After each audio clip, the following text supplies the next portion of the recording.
नमस्कार। आप सभी का स्वागत है हमारी आज की इस वीडियो में। आज की इस वीडियो में हम आपको लोहड़ी से जुड़ी पौराणिक कथा, साथ ही साथ उसकी पूजा विधि, उसका महत्व और सुंदर मुंदरिये की जो कहानी है वो लोहड़ी से कैसी जुड़ी हुई है उस पर भी जानकारी देने की कोशिश करेंगे। तो चलिए वीडियो शुरू करते हैं। लोहड़ी का त्योहार खेती किसानों से जुड़ा हुआ है और इसे नई फसल के आगमन की खुशी में मनाया जाता है। यह पंजाबी जीवन शैली का अभिन्न हिस्सा है। लोहड़ी का त्योहार मुख्य रूप से आग के चारों ओर नृत्य और गाने के साथ मनाया जाता है। आग को प्रकाश और ऊर्जा का प्रतीक माना जाता है और लोग इसमें तिल, गुड़, रेवड़ी और मूंगफली अर्पित करते हैं। यह परंपरा समृद्धि और जीवन में सकारात्मकता लाने का प्रतीक मानी जाती है। लोहड़ी शब्द का जो शाब्दिक अर्थ है, ला मैंने लकड़ी, ओ मैंने उपले और डी मैंने रेवड़ी। लोहड़ी कब मनाते हैं?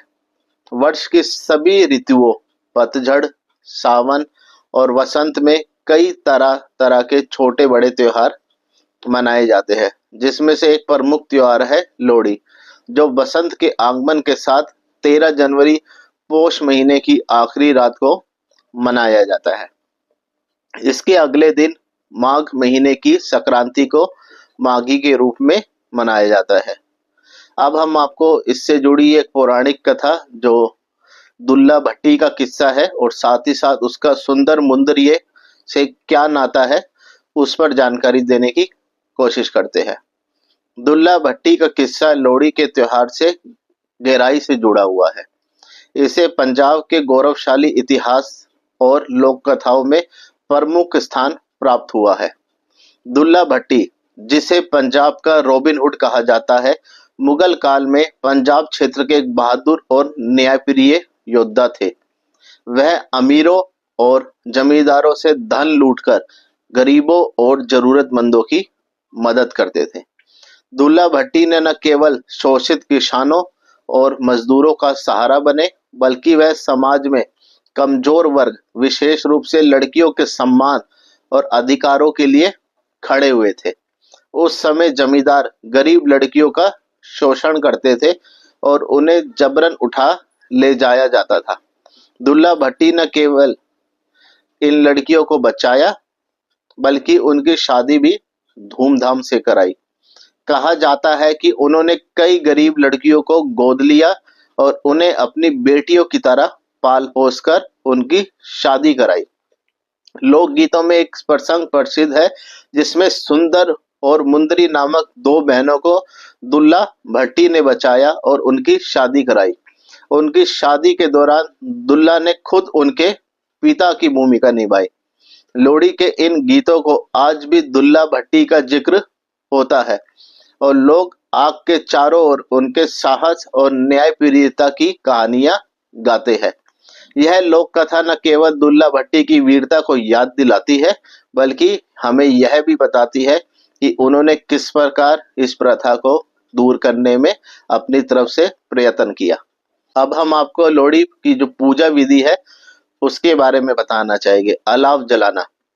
लोहड़ी के दिन सामूहिक रूप से अलाव जलाया जाता है।